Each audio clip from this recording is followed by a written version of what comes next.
Alright, now let us tackle the questions together. So we're going to do 2017 Gauteng trial examination for mathematics paper 1 paper, right? So let us get into it. So the financial mathematics question was question 3 in this paper and it was worth 13 marks. So 3.1 had said, Joseph, remember that I said that you should actually refer to those people as yourself. So we're going to refer to those people in our own perspective. So I open a savings account for 5 years at an interest rate of 6% per annum, compounded quarterly. Determine the effective interest rate. Okay, so the fact that they're asking us to determine the effective interest rate means that we are dealing with the conversion of the nominal and the effective interest rate and vice versa, right? So 3.1, we're going to answer it in the following way. We're going to be like, we have to write that formula which is not provided at the back of the paper or in the formula sheet. That formula that you have to know by heart, right? So we're going to convert the nominal rate which we have been given as 6% per annum compounded quarterly into the effective interest rate.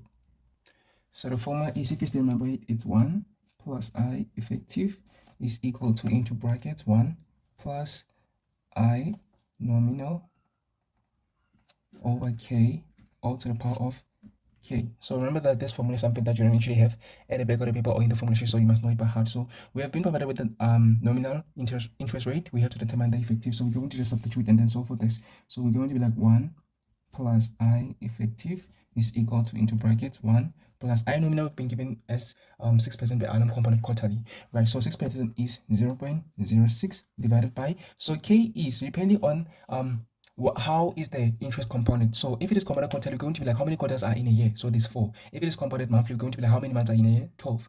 So K represents the number of times that the interest is compounded in a year. So because it's compounded quarterly, we have 4 quarters in a year. That means K is going to be equal to 4. Therefore, wherever we see K, we're going to put 4. The only thing that we have as an unknown here is the I effective. Then we're just going to solve for it by taking this positive 1 to the right hand side, becoming negative. So we're going to have 1 plus 0.06 divided by 4 to the power of 4 minus 1. Then we're going to type all of this into the calculator and then get the answer. And of course, we're going to convert that decimal answer into a percentage. Okay, so let me quickly just press into the calculator and tell you what the answer is. So the answer is 0.0614. So I will just tell my let's actually convert this first to 4 decimal places, so that when we compare our money converted to percentage, we have 2 decimal places over here. Okay, so to convert it to decimal to percentage, we're going to multiply by 100. So that means effective interest rate is equal to, multiply by 100 is going to be like 1, 2, so it's going to be 6.14%, right? So that is how we convert the nominal interest rate to effective, and that is how we get our 3 marks in this question. Let's go to 3.2. So 3.2, the other thing that I have to mention, that I've already mentioned in previous videos, is that I effective must always be greater than the I nominal. Okay, so effective interest rate must always be greater than the nominal interest rate. If you find that the effective interest rate is less than the nominal interest rate, you must know that you have actually done some mistakes in this calculation of yours. Okay, so let me actually write that the I effective must always be greater than the I nominal. Okay, so this is something that you must know by heart. This actually helps you to know if you're actually doing things the right way. So the fact that we have actually calculated the I effective to be greater than the I nominal, we know that we are on the right way, and this must be the correct answer. 3.2 says a loan is required to purchase equipment for a G. Okay, so since they're talking about the loan, we know that we're going to be dealing with the present value calculation. So present value, let me show you an example what it gives me. Let me say calculation. So this is an example of a present value. So let me say present value example, because of that keyword loan. So therefore we're going to utilize the present value formula. Okay, so let me prepare my formula. Remember that I haven't actually written having actually read the whole scenario, so I'm just preparing myself here for anything that they might actually ask of us. So P is equal to x 1 minus 1 plus I to the power of negative n, all of this to the power of n. So since they're talking about the loan, we know that this is a present value example, and we're going to somehow utilize the present value formula, right? So they're saying the owner of the gym can pay 2,000 per month. So since this is a monthly payment, we're going to say that x is equal to 2,000. X is equal to 2,000. So how do we know that this is a monthly payment? Because they said that the owner can pay, so that's a payment per month. That means it's a monthly payment, so that's x, right? So starting 1 month after the loan is granted. So I said that 1 month later is normal. Okay, so if I granted the loan on this month or on a certain day of this month, and you actually paid, you make your first payment 1 month later, that means everything is normal. There's no conditions at all, right? So the repayments continue for 2 years at 24% per annum compounded monthly. So the fact that it's compounded monthly, therefore the interest is actually what is it? 24%. So 24% or 0.24. But you're going to divide that by 12 because it is compounded monthly and we have 12 months in a year. Right. So they also told us the period. So period is equal to 2 years. So when the period is 2 years, we're going to calculate the number of payments by saying it is equal to P multiplied by, because this is component monthly, we have 12 months in a year, so we're going to multiply P by 12, then we're going to be like 2 multiplied by 12 is equal to 24. Therefore, the number of payments is equal to 24 payments. So that means the N is 24. Right, what else have they told us? They haven't actually told us anything. They sent to us calculate how much money the owner intends to borrow. So the only thing that we don't have, we have the X, we have the I, we have the N, right? So we have the X, the I, and the N. The only thing that we don't have is P, which is the present value. So the present value also represents the loan borrowed or the borrowed amount, right? So that is what we have to calculate here. So we're looking for the value of P. So we're going to just utilize our algebraic skills to determine this. So we're going to just substitute and then find the answer. So we're going to be like 2000, which is the value of X, and then 1 minus 1 plus the interest rate is 0.24 compounded monthly. So we're going to divide by 12 to the power of the number of payments is 24. So to the power of negative 24, and all of this divided by 0.24 over 12. Therefore, the loan amount that the person was actually expecting to get is equal to 37,827 rand 85 cents.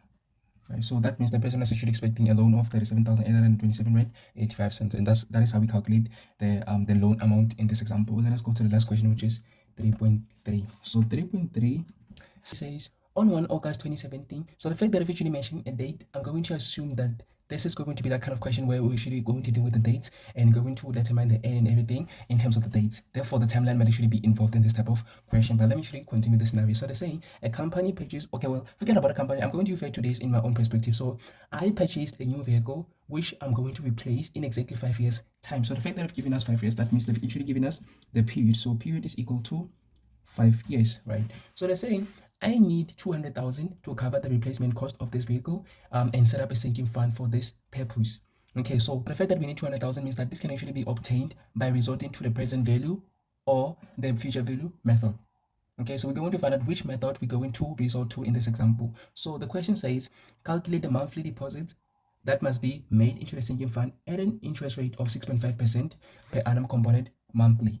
So the fact that I've mentioned monthly deposit means that we're going to resort to the future value method. Okay, so this is a sinking fund, but it's a sinking fund in terms of the future value method. Future value method. So there's a sinking fund in terms of the present value method as well, okay? So, but this example is specifically for the future value method, right? So what they've given us is, how do we know that it's a future value method, by the way? We know it by the keyword monthly deposit. But if they said monthly payment, we know that it's a present value method. So the keyword that actually led us to the conclusion of saying this is a future value method is the monthly deposit. So if they say or mention monthly deposits or monthly installments, we know that it's a future value method, right? So they've also given us the interest rate, and they said that it is 6.25% per annum compounded monthly. So 6.25% is also equal to 0.0625, and this is compounded monthly. Therefore, we're going to be like the interest divided by 12, right?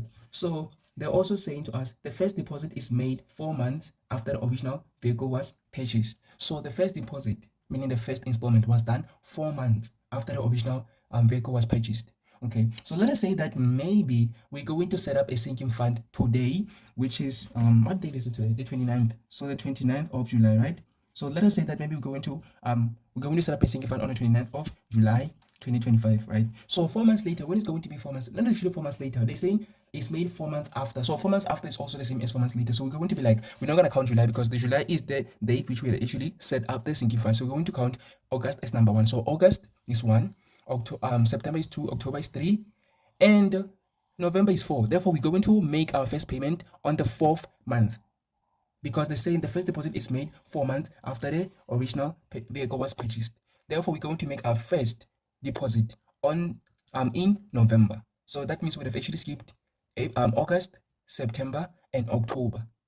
We're going to make it on the 4th month. Therefore, we skipped 3. The fact that we skipped 3 means that we're not gonna be making any payments during those 3 months, right? Therefore, we're not gonna count them. So we're going to say minus 3, right? So let us actually calculate n, because this is the conditions. Okay, so these are the conditions that we have to apply. So n is equal to, of course, we're going to be like p multiplied by how many months, because this is a monthly, this interest is compounded monthly. How many months are in a year? There's 12 months in a year. So we're going to calculate n by saying p multiplied by 12, but we actually had skipped 3 deposits, so we're going to say minus 3. Therefore, we're going to be like p is 5, so 5 multiplied by 12, then minus 3. If we press it into the calculator, we're going to get 57, because 60 minus 3 is 57. Therefore, the number of deposits that we're going to make is 57. We're only going to make 57 deposits. Okay, therefore we have the value of n, we have the value of I. What else do we have a value of? We also have the value of f. So what is the value of f that have been given? The value of f that have been given is the 200,000. Okay, so f, which is the future value, is 200,000. This is the amount that we need to cover for the replacement cost of the old vehicle. Cover amount. Okay, so our old vehicle, we're going to sell it. This is how Sinking Fund works. Let me actually drop this call, because I'm doing a video. Right, so sorry about that. Anyway, okay, right. So what's going to happen is we're going to sell the old vehicle. Okay, so after selling the old vehicle, we're going to have a certain amount. Then that amount is going to be short, so we're going to need a cover amount, which we're going to obtain it by either utilizing the future value method or the present value method. But in this example, we're going to utilize the future value method. Therefore, that amount is our aim or goal. So we're going to call it a future value. Okay, so that means that cover amount that we're going to need to add to our selling price to be able to afford the new vehicle is the future value. So the future value is 200,000, and it is given indirectly in this question. So that is how they actually try to trick us in this question. Okay, so I'm gonna shift my book a little bit up so that you initially see the space that is on the bottom of this thing here. So please bear with me and be patient.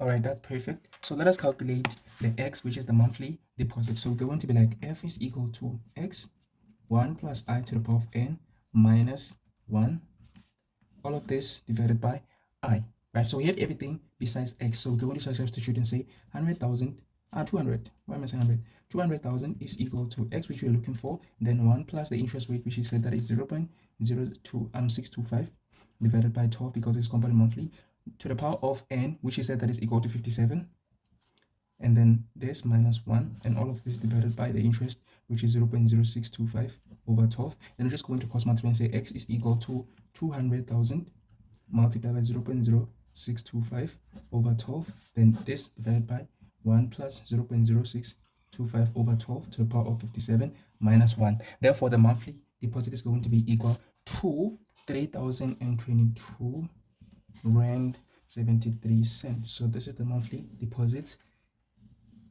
that they was looking for from us, and this is how you get your 6 marks. Okay, so maybe they're going to mark the fact that we should apply the conditions and find the value of n to be 57. Maybe they're going to mark that 57 here. They're also going to mark the future value be substituted as 200,000. They're also going to mark this that you have actually done here, saying the interest rate divided by 12, that's 3 marks. They're also going to mark maybe the formula, and maybe also this that you have actually done here, which is cross multiplying, and the final answer. That's going to be how you're going to get your 6 marks, and that is how we do this question. I'm gonna see you again in the next video. We're still gonna continue doing the financial math questions. So yeah, see you in the next video. Ciao.